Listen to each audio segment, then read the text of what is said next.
Welcome back. In our last episode, we explored inheritance, a core concept in object-oriented programming.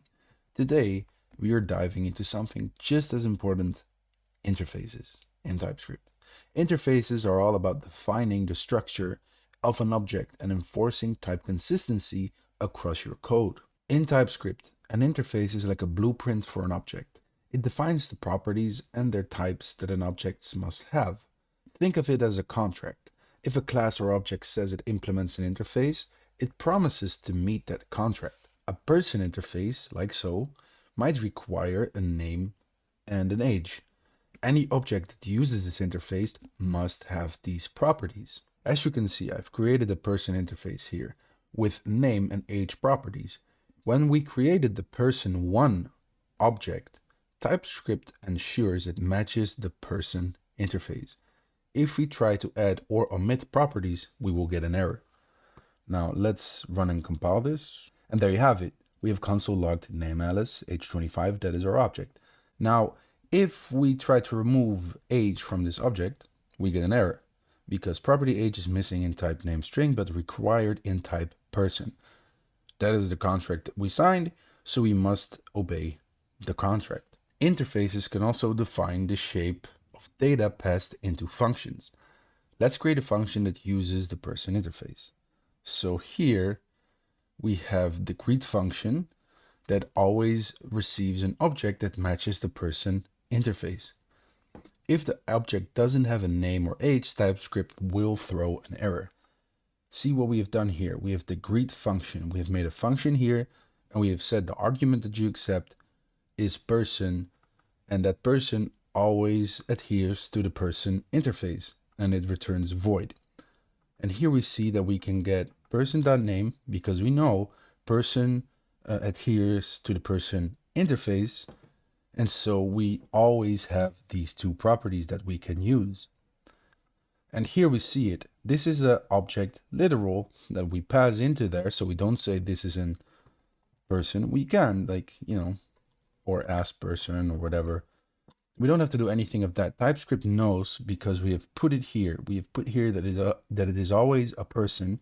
Now, if I remove this, it will start to complain because it doesn't adhere to the contract person or the interface. All right, let's move on to optionals. All right, so now we are at optionals. Sometimes not all properties are required and we can use the question mark operator to make a property optional. Like you've seen here, this is an optional property. It can be null, undefined, or a string. See, occupation, we can say undefined because we don't know it. We can say null, but that is not accepted. Null is not the same as undefined.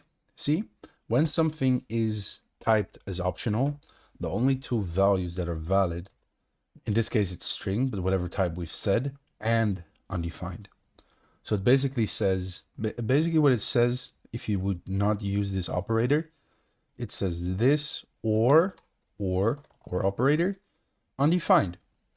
And now if we type undefined, it's also good. And now if we put in a string test, it's also good. So basically what it does is just that, but then it looks more nice. It's some syntactic sugar. So now we can also omit it. Now when we don't put anything in here, so we created a new person, we don't put it in there, it is undefined. So now let's run this. And now here we see that it's not there. We have omitted occupation. So it doesn't have to have occupation in there. It's just not there. Now, if we try to do this, console log person2 dot occupation, we'll see what happens because that's very interesting, right? Let's compile it again. And let's run it again. See, it's undefined. That's what you get. If you try to access it here, it's undefined because it's not defined. We haven't put anything in here. So just know that whenever it is optional, it's undefined if you omit it. That's the difference. And if you put it like this here, see, when we have this type here, I said it before, it's syntactic sugar, but also now it's required to always be here. TypeScript doesn't help you in that regard, so you always have to type that it's undefined. Now, if you make it optional, You don't have to do that. So that's like a nice to have thing in your code. And that's how optionals work. We also have the read-only keyword. It is used to make properties immutable, meaning they can't be changed after initialization. So here we have an interface that is vehicle. We have a car, which implements vehicle, so it adheres to the contract vehicle. But we have said here that brand is read only. Now, if we go to our code here, we have specified the model to be a Corolla. And now we override the Corolla to Camry, right? This works. But here we get an error. Cannot assign to brand because it is a read-only property. If you want to make certain stuff immutable for immutability so it can't be changed, and if that's important to you for whatever reason, use the read-only keyword. You can define it once and never ever change it afterwards. It helps to maintain data integrity.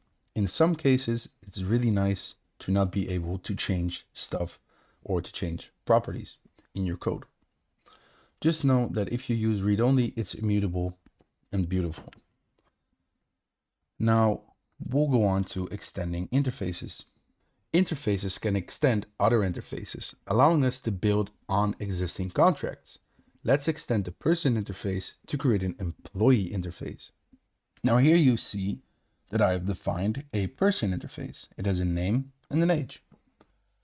Now, I have also created an employee interface, and it extends the person interface. So we have a position and we have a department, which are both strings. Now, when we define an employee here, it is required to have all of these properties because none of them are nullable or optional, because there's no question mark to be seen anywhere. So we have to implement them all. But you see that the name and age come from person, and the position and department come from employee. And these two together make up this object. Now let's run this code real quick.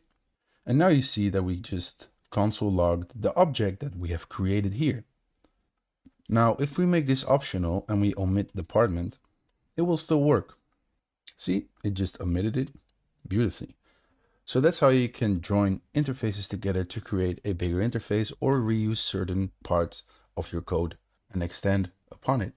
Classes can implement interfaces, meaning they promise to fulfill the contract defined by the interface. So here, the dog class implements animal. And the animal interface has a property named string and a property that is a function make sound which returns void or nothing at all. So here we have the dog class, and it has to have a property of name string, which gets passed into the constructor, and then it has to have a function make sound because it adheres to the animal interface. Now you see we remove this function and it starts to complain. Class dog incorrectly implements interface animal. Property make sound is missing in type dog but required in type animal. And now when we put it back, there you go, it works again. So let's compile this and run this. See, now it barks. Woof. So we have created a new instance of dog with using the new keyword. And we have called the make sound method or function on the class dog that it gets because it implements the interface animal. All right, let's move on to exercises here. The exercise for this episode is try creating an interface called product with properties, name, price, and an optional category.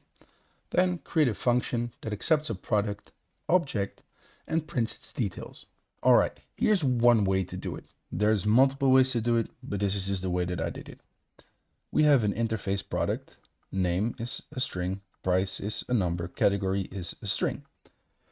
Now we have a function called print product, which accepts a product and returns void, so it doesn't return anything. And it console logs all of the properties here. And if category is there, it prints category.